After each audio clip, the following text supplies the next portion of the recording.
एक बहुत ही महत्वपूर्ण सवाल के ऊपर मैं आपसे बात करना चाहता हूं।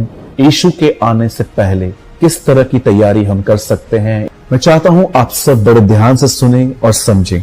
मैं इस समय आपके सामने एक वचन रख रहा हूं जो मत्ती के 24वें अध्याय में है और उसका रेफरेंस है 44। इसलिए तुम भी तैयार रहो, क्योंकि जिस घड़ी के विषय में तुम सोचते भी नहीं हो उसी घड़ी मनुष्य का पुत्र आ जाएगा। आप जानते होंगे कि प्रभु यीशु मसीह के चेले जो थे वो जब वो उसके साथ घूमते थे तो वो तरह तरह के सवाल उनसे पूछते थे। जैसे कि एक बार प्रभु के वचन में लिखा गया है, ऊपर से गुम्मट गिर गया तो उन्होंने उससे पूछा कि किसने पाप किया था प्रभु के इतनी भयानक मौत हुई। तब यीशु ने उनको उत्तर दिया कि जो तौबा नहीं करेंगे, मन नहीं फिराएंगे, पश्चाताप नहीं करेंगे, वो उसी तरह खत्म होंगे। या तरह तरह के लोग सवाल पूछते थे उनसे तो वो उनको उत्तर देता था। वैसे ही एक बार जब यीशु ने अपने आने की बातें कही तब उन्होंने उससे सवाल पूछा, आपके आने का और इस जगत के अंत का क्या चिन्ह है। याद रखिए, सेकंड कमिंग और रैप्चर दोनों डिफरेंट हैं। बहुत सारे लोग रैप्चर को सेकंड कमिंग कहते हैं। जी नहीं, सेकंड कमिंग जो है वो एक गुड न्यूज नहीं है, वो न्याय का दिन है। प्रभु यीशु मसीह उन दिनों में कलीसिया को लेने नहीं लेकिन न्याय करने आएगा। लेकिन रैप्चर, उठाया जाना, स्वर्गरोहण जो है वो कलीसिया के लिए है। दूसरे आगमन पे हमारी कोई आशा नहीं है, वो तो खतरनाक दिन है।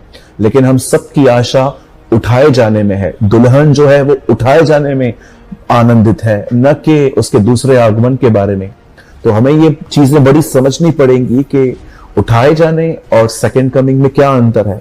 याद रखिए, प्रभु यीशु मसीह बहुत जल्द आएंगे, अपनी चर्च को उठा के ले जाएंगे, अपनी दुल्हन को वो ले जाएंगे जो कलीसिया आप और मैं हैं। उसके बाद जो लोग रह जाएंगे, उसके 7 साल के बाद एक वो वापस आएगा जब वो राज दंड लेकर न्याय करने के लिए, बादशाहत करने के लिए वो आएगा। और वो हमारे लिए नहीं है, हमारे लिए मात्र आशा रैप्चर है, उठाया जाना है, स्वर्गरोहण है।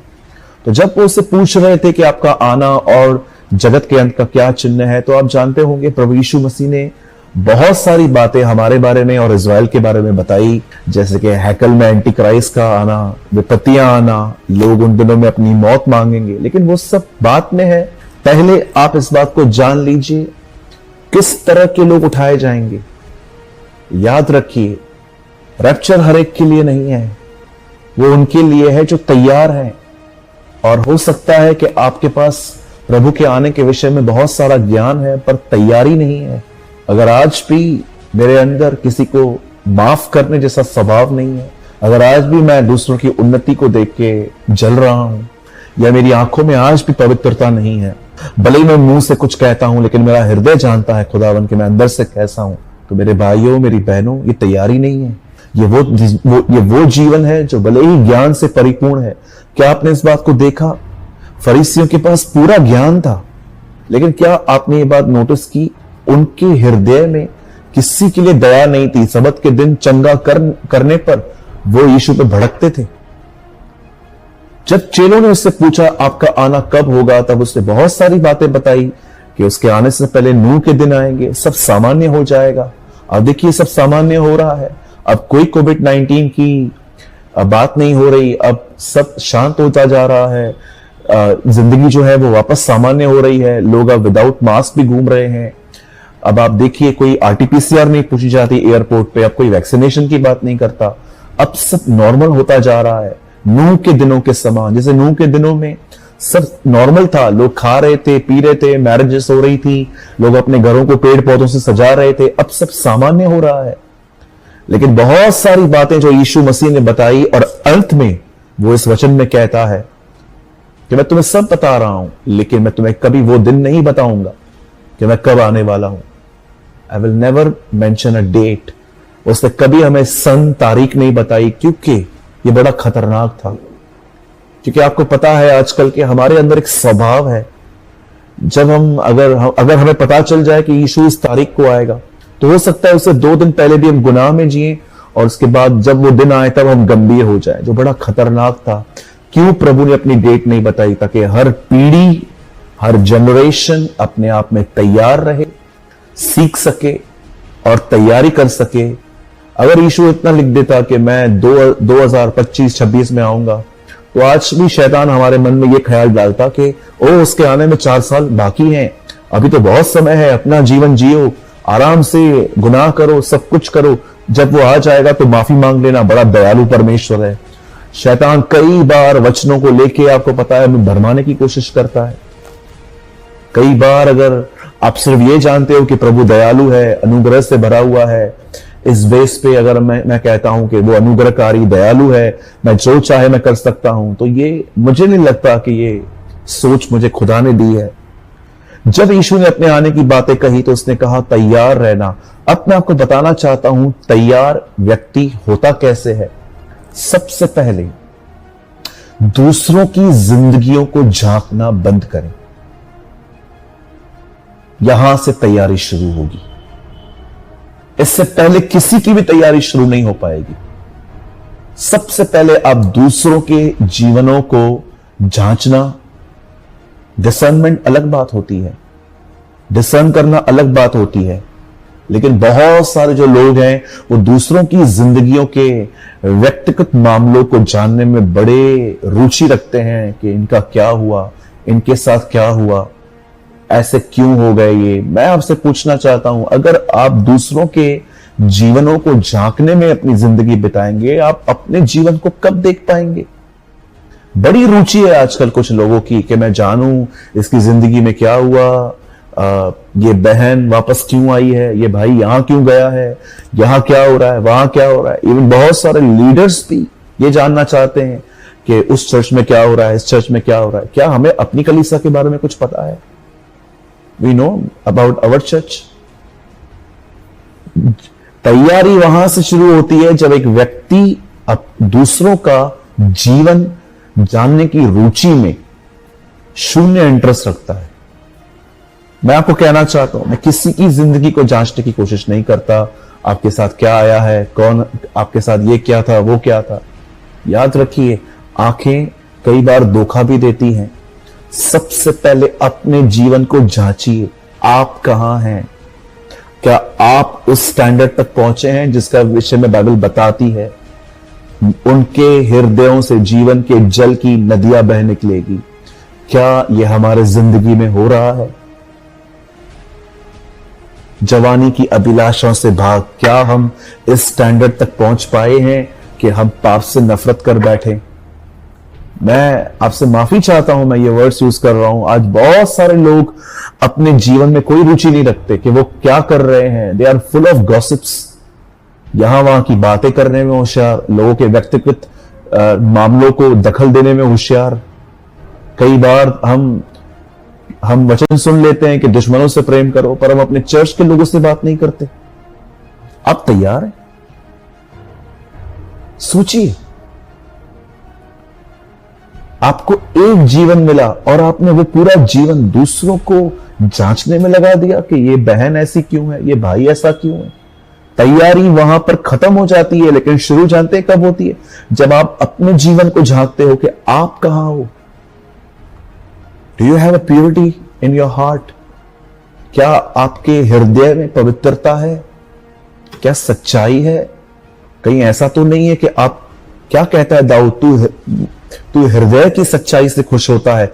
खुदा को पसंद है कि हमारा हृदय और हमारे शब्द सेम हो। ऐसा नहीं कि हमारे हृदय में कुछ और हो और हमारे शब्दों में कुछ और हो। थिंक अबाउट दिस, सोचिए इस बारे में। क्या आप तैयार हो रहे हैं?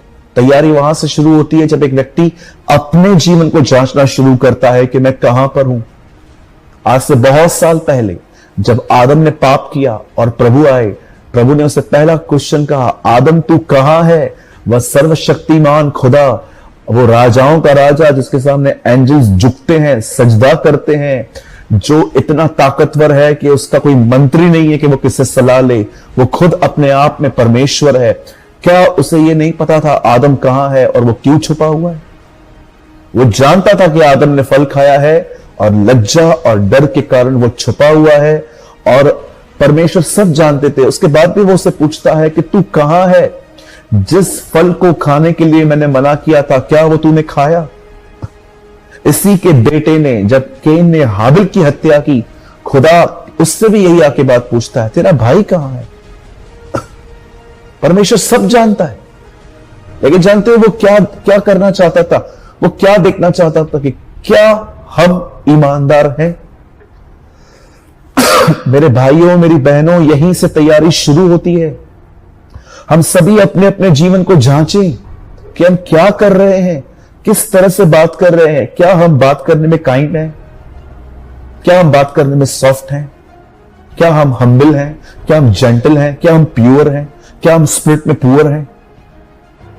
सबसे पहले अपने जीवन को जांचिए, और अगर आपको खुदावन कुछ गलत दिखाता है, उसको प्रभु के सामने मानिए और उससे कहिए कि मुझे आत्मा से भर, मुझे अनुग्रह दे, ताकि मैं इन चीजों को न दोहराऊं। इससे कहते हैं प्रभु के आगमन की तैयारी करना। अगर आपकी जिंदगी इस तरह नहीं है तो मैं आपको बताना चाहता हूं मेरे भाइयों, मेरी बहनों, यह कोई नकारात्मक बात नहीं है, यह सत्य है। यीशु मसीह ने हमारे सामने रखा कि 5 कुंवारियां रह गई थी, हम रह जाएंगे अगर हम अपने जीवन पे ध्यान नहीं देंगे तो। कुछ लोग आज आपको सिर्फ खुश करते हैं कि आपके पास गाड़ी, बंगला, पैसा है, आप खुश, आप आशीषित हो। पर मैं आपको बताना चाहता हूं, जिस दिन खुदा आएगा आप उन लोगों को कोसेंगे क्योंकि उन्होंने आपको तैयारी के बारे में नहीं सिखाया था। मैं नहीं कहता हूं ऐसा सब करते हैं, लेकिन मैं उनकी बात कर रहा हूं जो नहीं करते ये सब। मैं ऐसे बहुत सारे आदरणीय प्रभु के दासों को जानता हूं जो अपने कलीसिया को तैयार कर रहे हैं, पर मैं ऐसे लोगों को भी जानता हूं जो बिल्कुल तैयार नहीं कर रहे हैं, जो उन्हें मात्र खुश कर रहे हैं कि उनके पास सब कुछ है। अगर वो प्रॉस्पर हैं तो उनके पास सब कुछ है। चेलों ने कभी ऐसा प्रचार नहीं किया था जिसको सुनकर लोग से संतुष्ट हो कि हाँ हम ब्लेस्ड हैं। वो हमेशा लोगों के सामने यीशु के जीवन के बारे में बात करते थे कि जब हम उसके साथ थे वो उस तरह जीता था। आप पढ़ के देखिए पतरस से पतरस क्या कहता है, पहला पतरस 2 अध्याय में, उसने गाली सुन के गाली नहीं दी, वह दुख उठा के धमकी नहीं देता था। उन्होंने उसका चरित्र उसके सामने रखा था। मेरे भाइयों, मेरी बहनों, मैं आपसे कहना चाहता हूं, अपनी जीवन को जांचिए, अपनी गलतियों को पहचानिए, अपने गुनाहों को पहचानिए और खुदा के सामने मानिए और उससे कहिए मुझे आत्मा से भर, मुझे अनुग्रह दे ताकि मेरे अंदर यह स्वभाव न पाया जाए, मैं तेरी तरह बनते जाऊं। यही एक मात्र तैयारी है जो 2000 सालों से सच्चे संत करते आए हैं और हमें भी यही करनी चाहिए। इससे छोड़ और कोई तैयारी नहीं है। मेरे भाइयों, मेरी बहनों, मैं संदेश को लंबा नहीं खींचना चाहता, मैं बहुत थोड़े में आपको बताना चाहता हूं। यही तैयारी है, यही एक प्रिपरेशन है। अपने आप को जानना, प्रभु को कहना कि मुझे ज्योति दे, जैसे यूहन्ना में लिखा है, जैसा वह ज्योति में है वैसे तुम भी ज्योति में चलो, तो उसका लहू तुम्हें साफ करता है। अब परमेश्वर से ज्योति मांगिए। और मैं आपको बताना चाहता हूं मेरे भाइयों बहनों, जब परमेश्वर आपको आपकी गलती दिखाए, डोंट बी डिस्करेज। वो आपसे प्रेम करता है, इसलिए वो आपको आपकी गलती दिखा रहा है ताकि आप वहां से बाहर आ सको। व्हाट अ ग्रेट लव कि परमेश्वर हमें तैयार कर रहा है ताकि हम उसके साथ रह सके। Don't believe in one saved all saved वाले डॉक्ट्रिन में कि बस मैंने एक बार विश्वास किया था, उसके बाद मैं कुछ भी करूं, क्या भी करूं, डीजे पे जाऊं, मैं डीजे पार्टी पे डांस करूं, मैं शराब पीऊं, मैं 25 दिसंबर को एक दिन साल में ड्रिंक करूं, सब चलता है। नहीं चलता, बिल्कुल नहीं चलता ये सब। हम परमेश्वर का मंदिर हैं, प्रभु ने हमें इस मंदिर को शुद्ध रखने की आज्ञा दी है। मैं आपसे विनती करता हूं, अपनी तैयारी पे ध्यान दें। खुदा से कहें मुझे रोशनी दे ताकि मैं अपने अंधकार को देख पाऊं। अपनी छल्ली जुबान को, जिसे झूठ निकलते हैं, दोष निकलते हैं, गॉसिप्स निकलता है, मैं उसे पहचान पाऊं, मैं अपनी रूट टंग को पहचान पाऊं। मेरे हृदय पर रोशनी दे कि कहीं ऐसा ना हो कि मैं शब्दों से प्यार करता हूं पर मेरे हृदय में लोगों के लिए नफरत है। मेरे हाथों पर रोशनी दे कि ये हाथ दुआओं के लिए भी उठते हैं और लोगों को मारने के लिए भी उठते हैं। प्रभु मेरे मन पर, मेरे दिमाग पर अनुग्रह दे। कहीं ऐसा ना हो कि मैं बहुत स्वीट बात करता हूं पर मेरे यहां पर व्यभिचार चल रहा है। प्रभु मेरे पांव पर मुझे रोशनी दे कि कहीं मेरे पांव गलत जगह तो नहीं जा रहे। मेरे रिश्तों पर अनुग्रह दे प्रभु, मेरे रिश्तों पर रोशनी दे। कई मैं लोगों से इसलिए तो नम्र नहीं चलता क्योंकि मेरा उनमें कुछ काम फंसा हुआ है, लेकिन जिनमें मेरा कोई काम फंसा नहीं हुआ है मैं उनसे रूड हूं। प्रभु मेरा गवाह है, मैं अपने जीवन में हर जगह पे उससे रोशनी मांगता हूं कि मुझे बता क्या ये चाल सही है। आप भी करें ये, और अपनी गलती जानने के बाद बिल्कुल भी घबराइए मत। यशाया ने जब अपनी जुबान पर रोशनी पाई, उसने कहा हाय मैं अशुद्ध होठों वाला मनुष्य हूं, और उसके बाद देखिए प्रभु ने उसको शुद्ध किया। हमारा परमेश्वर वो नहीं जो हमारी गलती दिखा के बस दूर हो जाए और कहे जाओ खुद ब खुद सॉल्व करो। No, he is the god of grace. वह अनुग्रह का परमेश्वर है। वो न केवल हमें अपनी गलती दिखाता है, परंतु वहां से बाहर आने के लिए वो हमें अनुग्रह देता है, हाथ देता है। पतरस डूब रहा था, उसने उसके ऊपर पैर नहीं रखा डुबाने के लिए, उसने उसको अपना हाथ देके उसी डुबाने वाले पानी पे फिर से खड़ा किया। He is our God. मैं विश्वास करता हूं आज के वचन से आपने आशीष पाई होगी, और अगर हो सके तो जो कुछ आपने सीखा हमें कमेंट करके बताएं ताकि हमें भी उत्साह मिले। खुदा आपको बड़ी बरकत दे। जय मसीह की।